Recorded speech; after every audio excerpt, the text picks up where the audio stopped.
अगर बोलूं तो धुतकार दिए जाते हैं, सच अगर बोलूं तो धुतकार दिए जाते हैं, हक के शहदाई यहाँ मार दिए जाते हैं। मैं मालेगांव शहर धूलिया लोकसभा का उम्मीदवार हूँ भीम सेना पार्टी से, और मेरा मकसद धूलिया लोकसभा के अंदर जो उन्नति और तरक्की, जो प्रोग्रेस होना चाहिए थी, अभी तक नहीं हुई।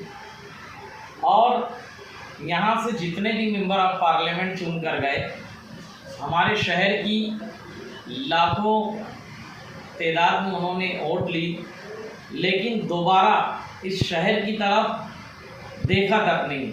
मालेगांव शहर में हज़ारों लोग ऐसे हैं जिन्होंने मेंबर ऑफ पार्लियामेंट को कभी नहीं देखा। ये बड़े अफसोस की बात है। उसके बावजूद यहाँ पर कुछ लीडरान ऐसे मेंबर ऑफ पार्लियामेंट की हिमायत करते हैं। मुझे याद है सेकुलर का नारा दिया जाता है, ठीक है, बहुत अच्छी बात है, होना भी चाहिए, लेकिन अमरेश भाई पटेल 2 मरतबा इस हलके से इलेक्शन लड़ा, लाखों वोट लेके गए और हार गए। हारने के बाद दोबारा कभी मालेगांव की आवाम ने जो वोट दिया था उनके बीच में नहीं आया।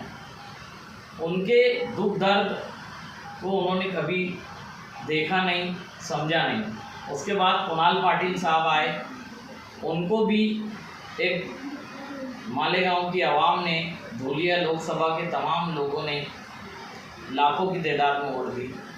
वो भी वोट लिए और यहाँ से रफू चक्कर हो गए, दोबारा नहीं आए। बड़े अफसोस के साथ कि जिसको वोट देते हैं यहाँ वो हार जाता है। यहाँ लोकल लेवल के आवाम जो जिसको चूज़ करती है कि इनको वोट दे के जिताना है, लेकिन वो हार जाता है। अभी तक कि ये हुआ है। लास्ट टाइम मुझे याद है, मैं बता दूं कि सुभाष भामरे साहब तकरीबन 3.5 लाख वोटों से चुन के आए।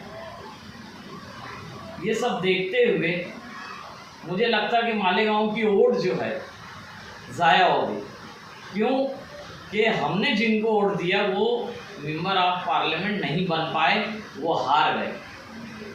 अब अपोजिट मेंबर बन गए और उन्होंने मालेगांव की उन्नति तरक्की के लिए काम नहीं किया। इसको देखते हुए मालेगांव धूलिये में 5.5 लाख से ज़्यादा मुस्लिम वोटों की संख्या है। और बड़े अफसोस के साथ मैं ये बात बता देना चाहता हूँ कि धूलिया लोकसभा हल्के में 2 मुस्लिम MLAs हैं, फारूक साद साहब और मुफ्ती मोहम्मद इस्माइल कासमी साहब, जो सिटिंग आमदार हैं। उसके बावजूद यहाँ से कोई भी मुस्लिम सीट मजबूत खड़े नहीं हो पाई। अभी इलेक्शन के अंदर शेख आसिफ साहब ने ऐलान किया था कि मुझे लड़ना है, लेकिन किसी वजह से वो वापस उन्होंने ऐलान किया कि मैं नहीं लड़ूंगा। मौलाना इमरान साहब का नाम आया, उन्होंने भी देश के हालात को मद्देनज़र रखते हुए अपना ये ऐलान को वापस लिया कि मैं नहीं लड़ूंगा। बहुत अच्छी बात है, देश के हालात को नज़र में रखते हुए उन्होंने वो कदम उठाया। लेकिन मैं ये सोच के आगे आया कि कब तक हम बाहरी उम्मीदवार के रहे वो करम पर जिएंगे। वो आके लड़ेंगे, हम इंतज़ार करते हैं कि कोई अच्छा उम्मीदवार आए, लड़े और हम उसको वोट दे के जिताएँ, लेकिन ऐसा नहीं हुआ। आज हमने पहल की और मैं इस शहर का बच्चा हूँ, आपके सामने पला बड़ा हूँ, आपके सामने बीच में रहने वाला बच्चा हूँ। तो मेरी ये सोच है कि मुझे यहाँ पे वोट मिलना चाहिए और मुझे वोट देना चाहिए, ताकि अगर कभी कुछ आपको कोई बात आए तो मैं आपके बीच में रहूं। आधी रात को आप मुझे कॉल करेंगे तो मैं आपके बीच में रहूँगा और आपके मसाइल को हल करूँगा। क्या क्या आपकी जानिब से मैनिफेस्टो में, अगर आप उम्मीदवारी में कामयाब होते तो आपकी जानिब से किन किन मुद्दों पर काम किया जाएगा? देखिए, अगर हम इंशाल्लाह अगर कामयाब हो गए तो सबसे पहले बेरोज़गारी का मुद्दा है, जो ये पूरे देश का इशू है। मोदी जी ने कहा था कि हम 2 करोड़ नौकरियां देंगे, लेकिन एक भी नौकरी नहीं मिली, बेरोज़गारी और बढ़ गई। 15 लाख रुपया हर किसी के अकाउंट में डालेंगे, वो भी नहीं मिला। यके बाद दीगरे देश का सत्यानाश हो गया और अक़लियतों पर बेपनाह जुल्म ढाया जा रहा है, जैसे कि मॉब लिंचिंग हो रही है, तलाक़ सलासा, NRC, CAA, ये काले कानून लागू किए जा रहे हैं और देखते ही देखते देश को 2 लोगों के हाथों बेचा जा रहा है। अपोजिशन बेबस नज़र आ रही है। इस चीज़ को देखते हुए हमने ये सोचा कि हमें पहल करना चाहिए और हमने ये कदम उठाया। हमें पता है कि हमारे सामने बहुत बड़ी ताकतें हैं, लेकिन वो बड़ी ताकतें भी कल कहीं ना कहीं छोटी थी।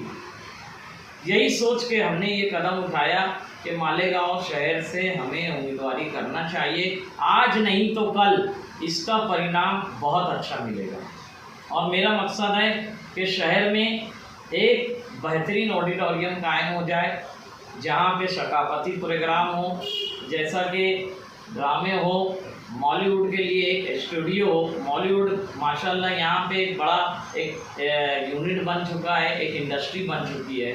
हज़ारों की संख्या में यहाँ आर्टिस्ट है और पूरी दुनिया में बॉलीवुड के ज़रिए मालेगांव का नाम फैल रहा है।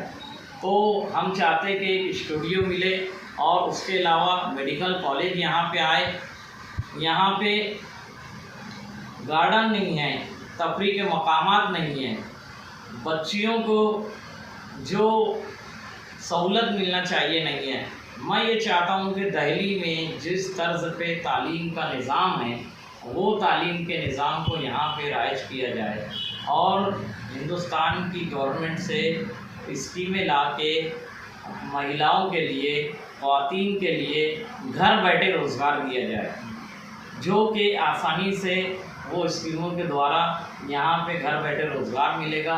बुनकरों के लिए आए दिन बुनकरों का ये मसला है कि ताना बाना, कभी उसका रेट बढ़ जाता है, कम हो जाता है और व्यापारी लोग उसमें बहुत सारे गेम करते हैं।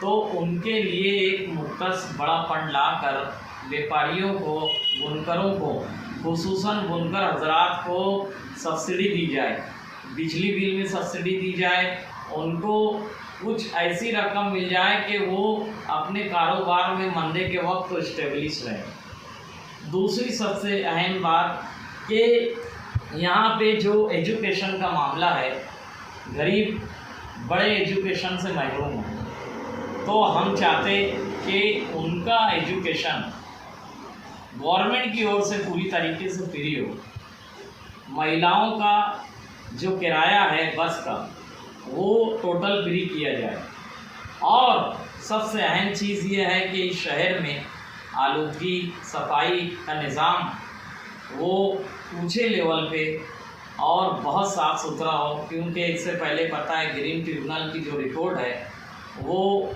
इंसान के लिए हानिकारक बताते हैं यहाँ की आलूगी। तो यहाँ पे जो गंदगी है उसको दूर करने के लिए जो भी इक़दाम हमको करना है हम करेंगे।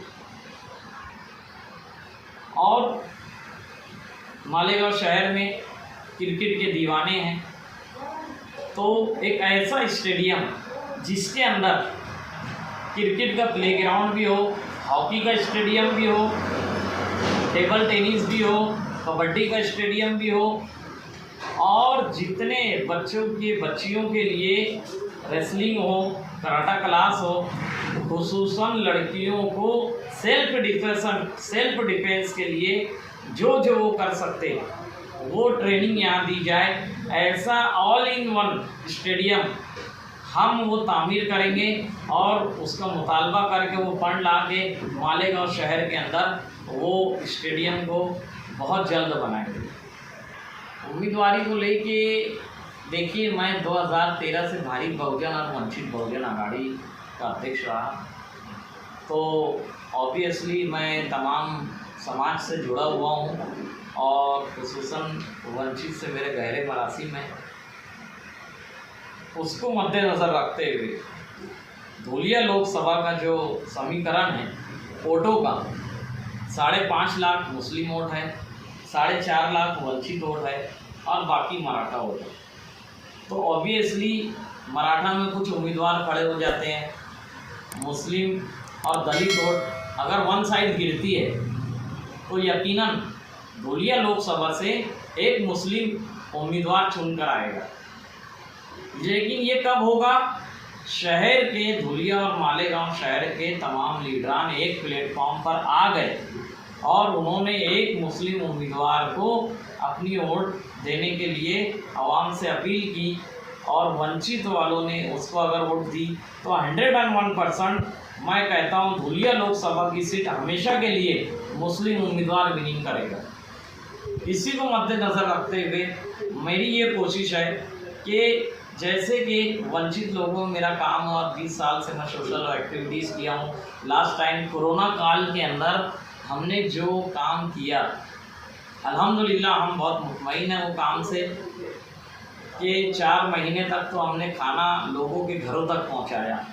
कई बॉडी को हमने उठा के उनके मकान तक पहुँचाया, कई मरीज़ों को उठा के दवाखानों तक लेके गए, कई गरीबों की जैसी इस्तेताअत के मुताबिक हमने उनको पैसों से फाइनेंशियल लेवल से मदद की। तो यकीनन उसका फीडबैक आवाम की नज़रों में है और वो सब लोग के इसरार पर कि आपको इलेक्शन लड़ना चाहिए।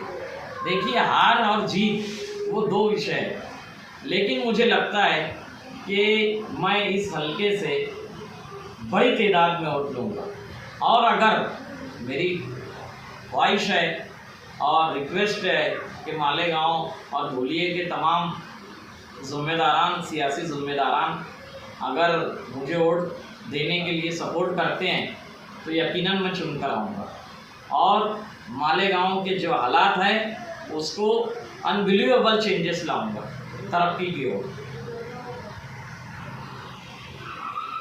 मालेगांव की आवाम से मैं एक ही अपील करूंगा कि हम ईमान वाले हैं, हम मुसलमान हैं, ऑब्वियसली हम ईमान वाले हैं। तो मुसलमान को पूरे देश में डराया जा रहा है, खौफ तारी किया जा रहा है कि अगर आपके सामने मोदी गवर्नमेंट आ जाए तो आपके साथ ये होगा वो होगा। लेकिन मैं समझता हूँ कि इस्लाम को और मुसलमानों को ज़ेर करने के लिए तारीख़ गवाह है कि बड़ी बड़ी ताकतें आई, कारून, मुसोलिनी और बड़े बड़े जालिम हुक्मरान आए, लेकिन न इस्लाम को ज़ेर पर कर पाए न मुसलमानों को। तो हमें ईमान पे मुसम्मम यकीन रखना चाहिए। ना हमें मोदी कोई तकलीफ़ दे सकता, ना अमित शाह तकलीफ़ दे सकते। अगर हमने अल्लाह की रस्सी को पकड़ा और सही फैसला लिया तो यकीनन हम अपनी सेफ्टी और अपनी हिफाजत करेंगे। मैं समझता हूँ कि हमें ये सोचना चाहिए कि हमारे साथ ऐसा क्यों हो रहा है, क्या कमज़ोरी है, वो कमज़ोरी को दूर करना चाहिए। और मालेगांव की आवाम से मैं एक मरतबा फिर ये आह्वान करना चाहता हूँ कि अभी तक हमने वोट दिया, आपके सामने उसका रिज़ल्ट है और अभी भी आँख खोलिए, कुछ लोगों के बयानात में बहकावे में ना आते हुए अपने अक्ल शऊर की रोशनी में वोट दीजिए और उससे काम लेने की कोशिश कीजिए। आपकी निशानी बटन नंबर? मेरी निशानी ऑटो रिक्शा बटन नंबर 6 है। मैं एक बार फिर आप लोगों का करीबी, आप लोगों के शहर का ये बच्चा आप लोगों से अपील करना चाहता हूँ कि 20 तारीख को मुझे बटन नंबर 6 ऑटो रिक्शा का बटन दबाकर भारी अक्सरियत से चुन कर लाएं। ये मेरी आप लोगों से अपील है।